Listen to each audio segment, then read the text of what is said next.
Y'all, I'm not gonna lie.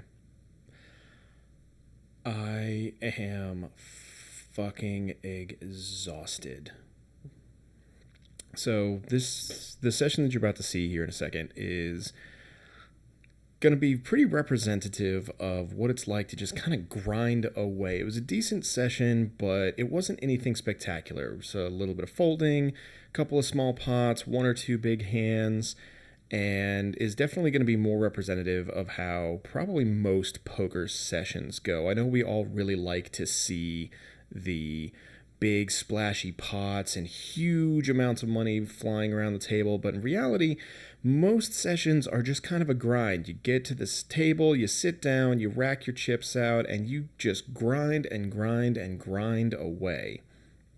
Now, at the end of this video, I'm going to talk a little bit about how that thought process kind of collates to poker, but also relates to life. But before I get to that, let's just go ahead and jump into some of these hands.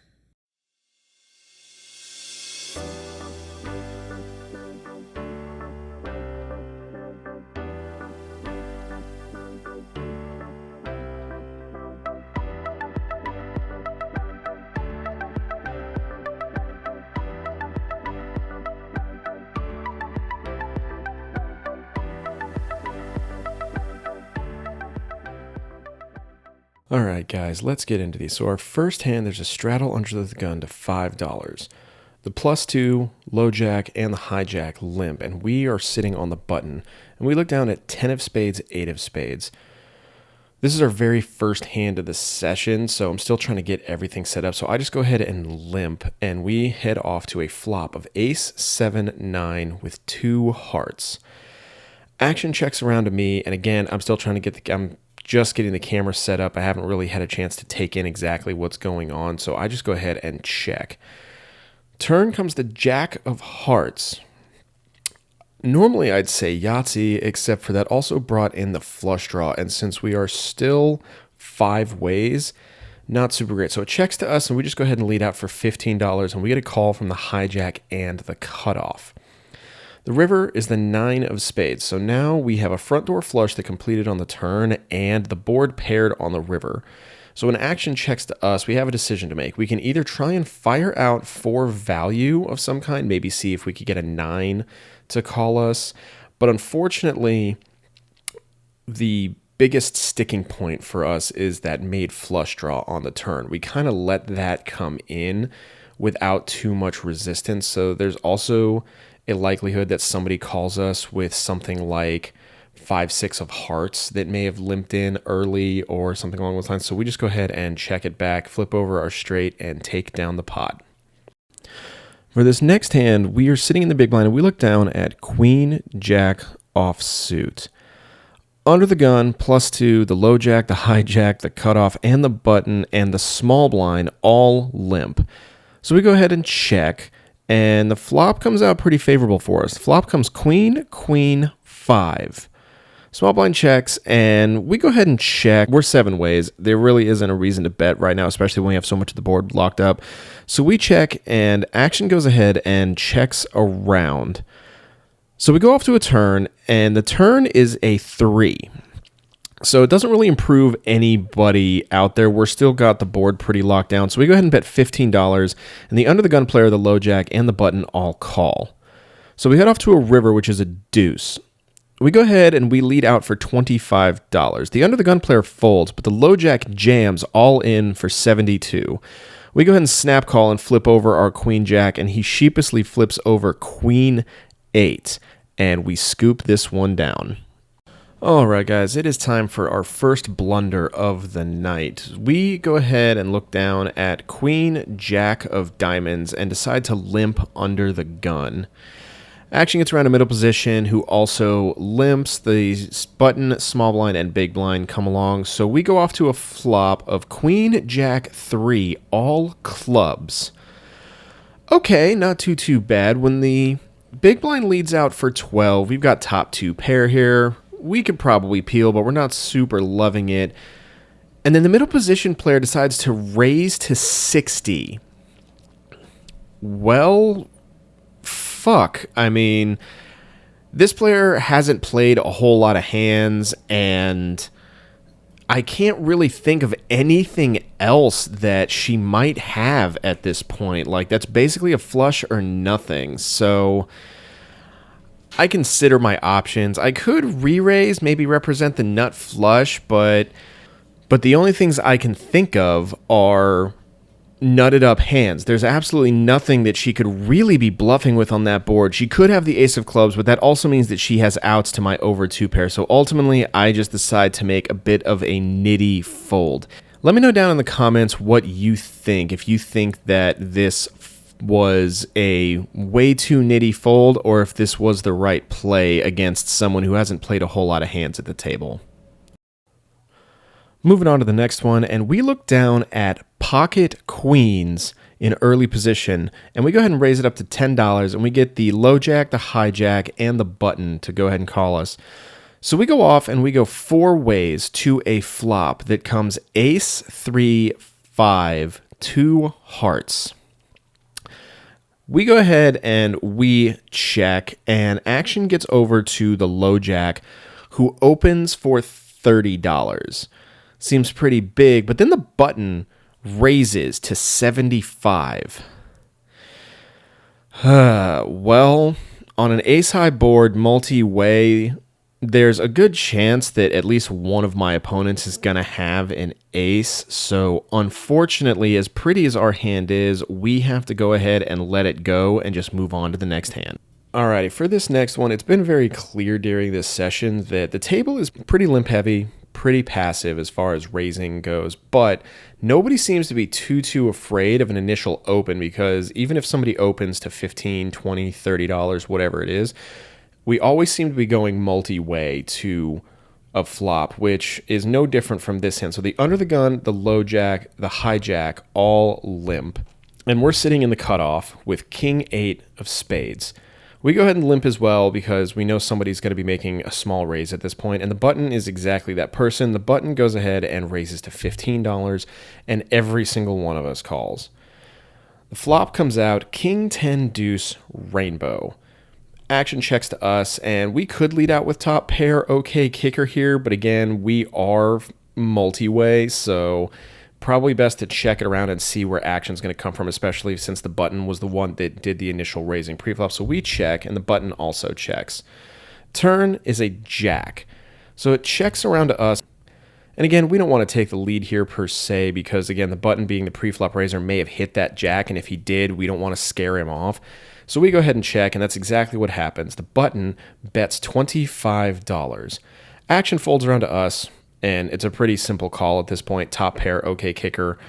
There's a lot of decent turn rivers that can come that might improve us. There's a few that could change the board a little bit, but we're not really afraid of any flush draws. The only thing that might come in would be a straight, but we'll see what happens. But when the river comes, the 7, that is exactly one of those cards that we were really hoping to not see so far. So a straight does get there, 8, 9, you know, and we go ahead and check. Button thinks about it for a pretty decent amount of time. He goes ahead and checks, and he flips over queen jack. So we flip over our king 8, and we take down the pot. After that, we go a little bit card dead, just a lot of folding and mucking and, you know, raising a little bit, calling a raise, folding to bricks on the flop and everything else. And we're starting to get, you know, deeper and deeper into the session without having seen a hand before this next one comes around. So we look down at ace king of spades, under the gun +1. So we go ahead and open to $20. The cutoff and the button call, but then something interesting happens. The small blind 3 bets to $80. So we've got a little bit of a decision to make. With ace king, we can definitely flat the 3 bet, but that's also going to be inviting the other 2 players who are already behind us into the pot. And the way this table has kind of been playing, if we have the opportunity to go to a flop heads up, we definitely need to be taking it. So we decide to 4-bet to $225. The cutoff and the button both fold, and now it's back to the small blind and the initial 3-better, and he goes into the tank for a little while before ultimately deciding to fold. So it looks like he was trying to see if he could steal one off of us, but we ended up waking up with a monster, and we take that one down. Moving on to our next hand, literally the next deal, we look down under the gun at King Queen of Hearts. Well, if we're raising Ace King suited, we need to be raising King Queen suited as well. So we opened at $18 and only the big blind calls. So we head off to a flop of King, King, 9. Well, there's a pretty good chance that this is going to be our board, so now we just got to figure out what's going to be the best way to raise this pot. And our opponent in this hand was the same opponent from the hand prior. So we know that he's willing to get risky with a couple of different things. So we go ahead, he checks, and we go ahead and check it back to see if maybe he can bring something in. Turn is the 5 of hearts. So the small blind leads out now for $20. And at this point, it's time for us to start building the pot. But we want to do it relatively slowly. So we have to figure out what would be a good raise size. What's something that maybe ace queen or maybe ace jack or ace 10 would still kind of come along to see maybe if they could get lucky on the river. So we raised to $50, but it's very clear the small blind didn't have any of that because he just snap folds. And we take down the next pot. Moving on to the next hand, we are sitting in the small blind and we look down at King 3 offsuit.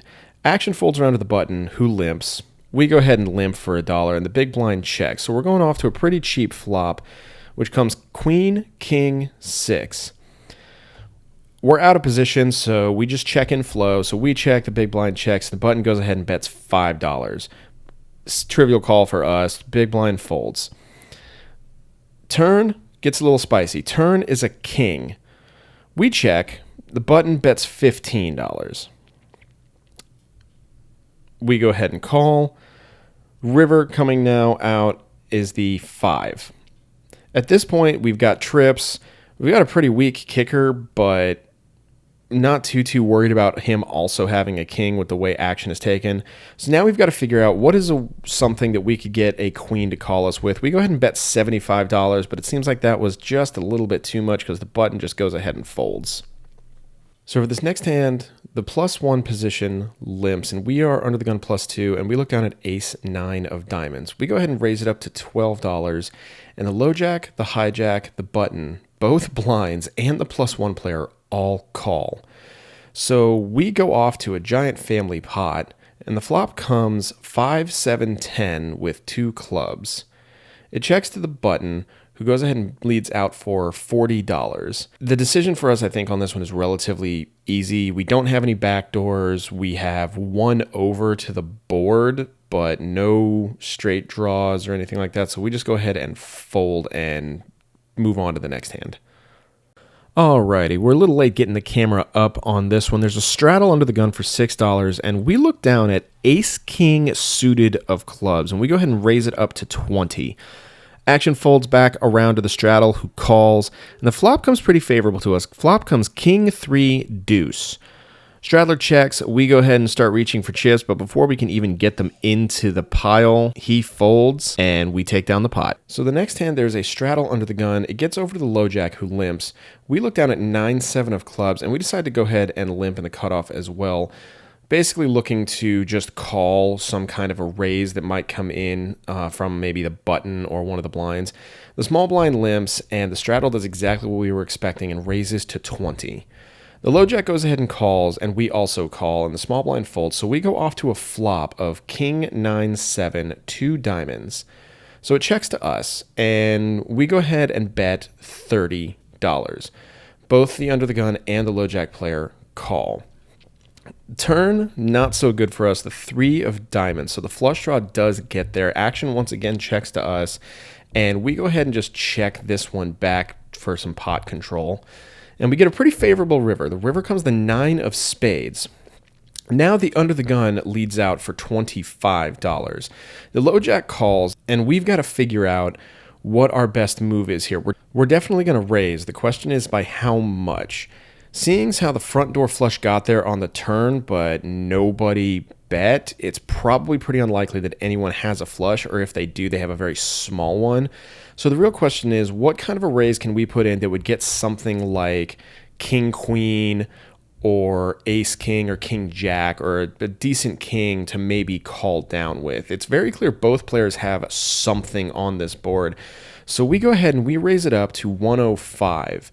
But unfortunately, both players fold, and we end up taking down a pretty decent sized pot. Alright guys, that's going to do it for this video. To kind of wrap this up, I'm going to be honest with you guys. That video really kind of sums up just kind of how things are going for me right now. I am definitely fucking tired. There's a lot of things about being a stay-at-home parent that, you know, are new. They're new to everybody. Anytime anyone becomes, you know, a stay-at-home parent, whether that's stay-at-home dad or a stay-at-home mom, there's one thing I think that is universal across the board, and that is just the sheer level of exhaustion that you kind of don't get prepared for. And you know, it's the same at the poker table, right? You sit down, you think you're wide-eyed, you think you're feeling absolutely fantastic, and then after a 4 or 5 hour session, you're just hitting a brick wall, you're downing monsters, you're chugging coffee, you're doing anything you can to kind of keep yourself awake, and it just doesn't seem like it's enough. And as a stay-at-home dad, you know, we definitely have some of those days where, you know, you wake up in the morning and your kid is just rip-raring ready to go. They're full of energy, they're running around, and you can barely drag your ass out of bed.